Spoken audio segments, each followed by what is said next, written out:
星链那是马斯克的星链。你可能无法相信，1月6号在河南的深夜，一排星光穿越而过，有序而且极为整齐。经过河南省妇女儿童发展中心天文馆馆长李德范证实，这就是马斯克 SpaceX 的星链卫星，在河南郑州、洛阳、开封、新乡等多个城市，都有网友目睹了马斯克的星链成排划过夜空的壮观景象。就在前2天啊，中国呢向国际电信联盟甩出了一张大单子，申请发射20万颗卫星。你没听错啊，是以万为单位，20万啊！这个数字一出来啊，好家伙，整个西方世界那个眼珠子都快瞪出来了。这个事吧，发生的太快太突然了。咱们这边刚一公示啊，你猜怎么着？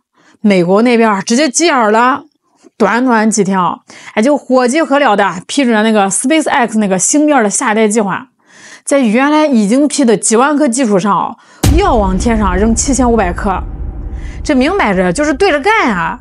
这就是针尖对麦芒，你出招我拆招。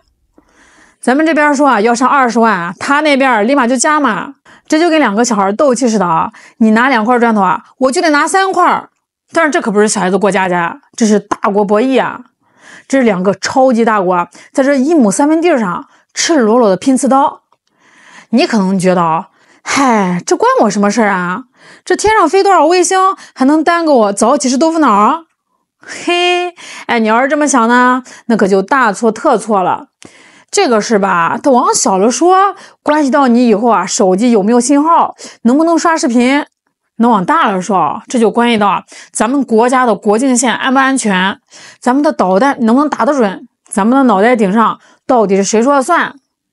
那今天呢，我们就聊聊这20万颗卫星背后的这盘惊天大旗。首先呢，为什么美国人这么急呢？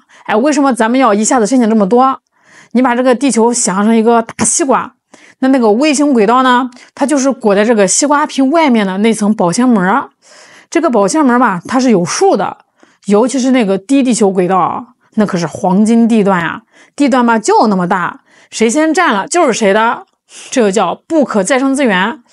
这玩意儿吧，跟地上的荒地可不一样。这地上的荒地啊，你开垦了还能种庄稼，但是太空轨道这个东西吧，它是有容量上限的。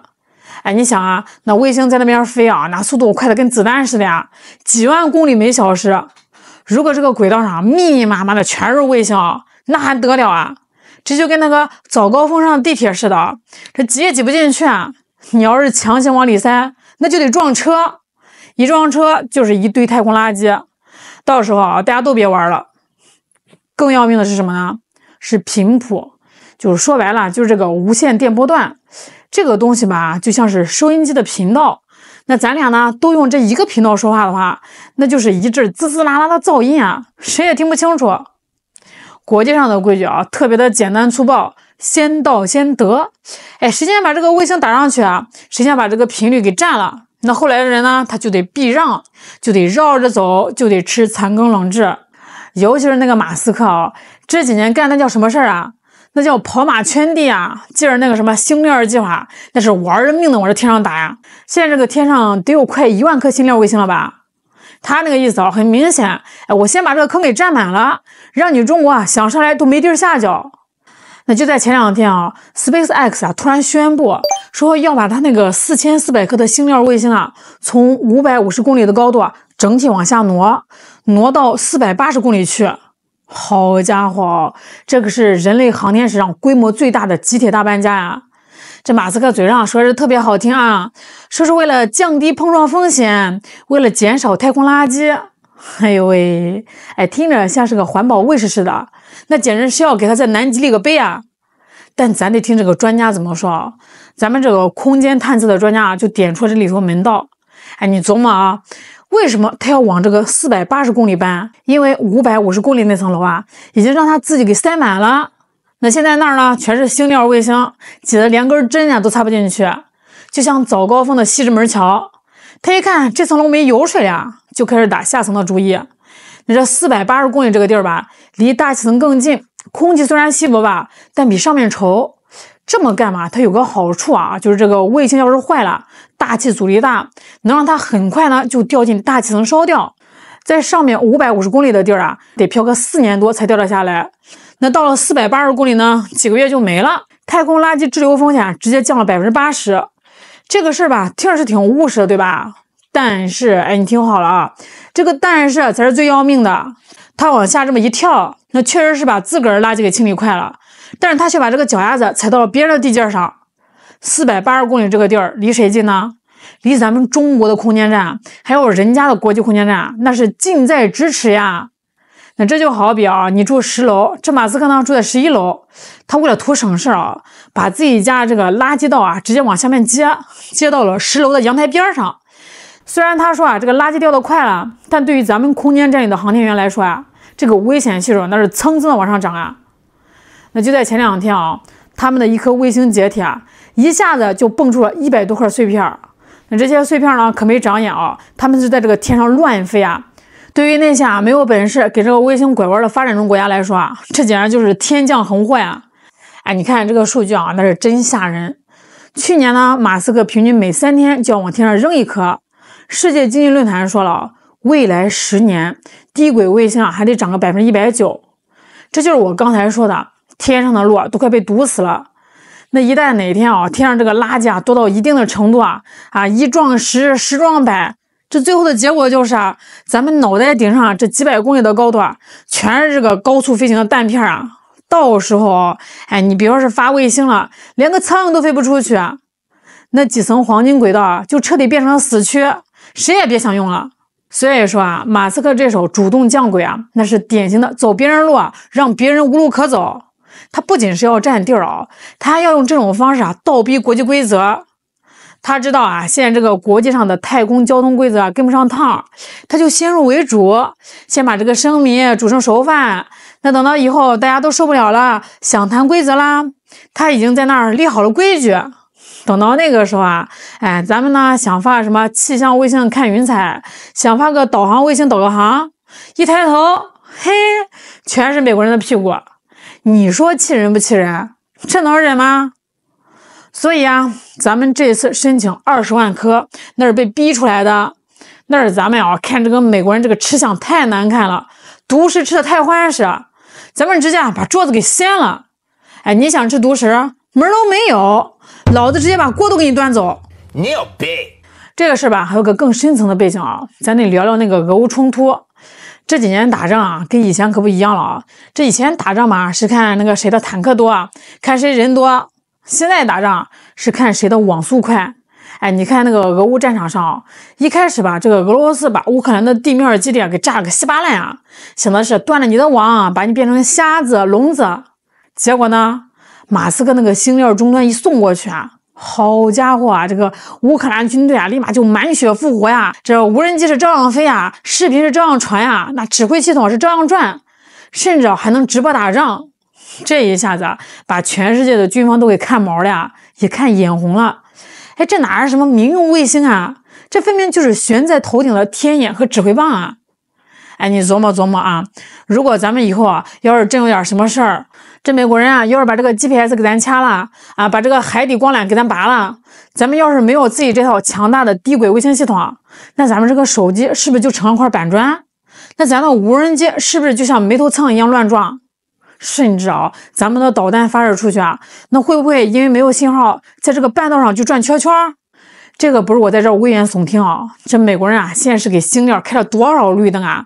甚至为了让这个星链铺得更快，连这个信号重叠的限制都给豁免了。这摆明了就是要把这东西啊变成他们霸权的一部分，变成一把悬在咱们脑门上的达摩克里斯之剑。所以啊，我们这20万颗卫星啊，那就是我们的护身符，也是我们手里面的打狗棒。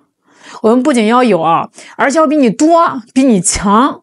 你断我的网，对不起，我自己有，而且还是覆盖全球的。你想在天上搞封锁，那对不起那上面啊现在是挤满了中国的卫星，你封锁谁去啊？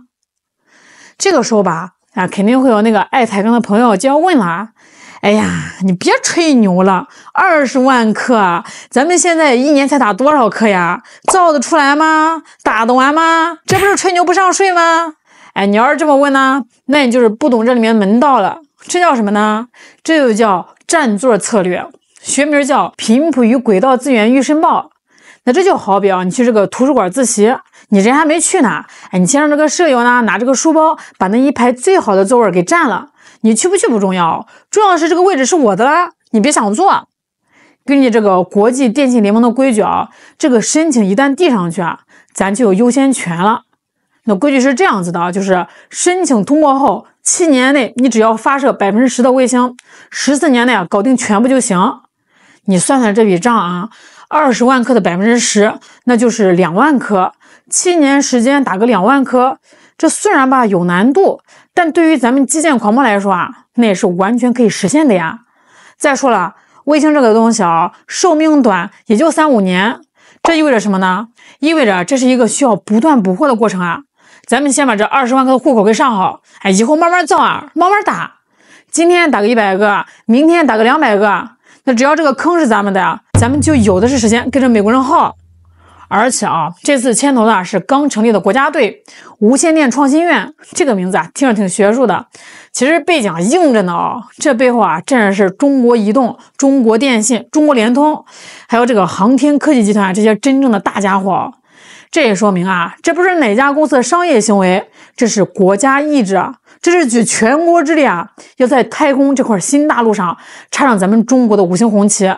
要是现在不占等着美国人把那7500颗甚至几万颗都扔上去把这个轨道现在是满满当当的，到时候咱们想上天，对不起你拿着号排队去吧，排到下个世界都不一定轮到你。你看这次这个美国人的反应真的太逗了，那个火急火燎4个字都不足以形容他们的狼狈。这以前吧，美国人那是多傲慢看着咱们搞这个航天那是鼻孔看人觉得咱们呢就是跟在后面吃土的。现在呢，咱们这20万的数字一出来他们是真的慌了，这就叫做贼心虚。他们知道中国人是不吹牛的，中国人说要修高铁，那就修成了世界第一；中国人说要搞5G，那就搞成了世界第一。现在中国人说要上20万颗卫星，美国人心里清楚这帮兔子呢是玩真的，这就是咱们要的效果我就喜欢看他们那种看不惯我又干不掉我的样子。所以说吧，这次国家出手那就是高瞻远瞩那就是雷霆手段。别看现在花了点钱别看现在跟这个美国人吵得凶，这就跟当年咱们搞这个2弹1星一样，那个时候也难也是勒紧裤腰带但正是因为有了当年的2弹1星，咱们现在才能挺直着腰杆子说话，才能安安稳稳的在这边吃火锅唱着歌。那现在这20万颗卫星呢，就是新一代的2弹1星，它是这个星球上甚至在这个星系里安身立命的本钱。好啦，今天就聊到这儿啦，我是小懒，我们下期再见。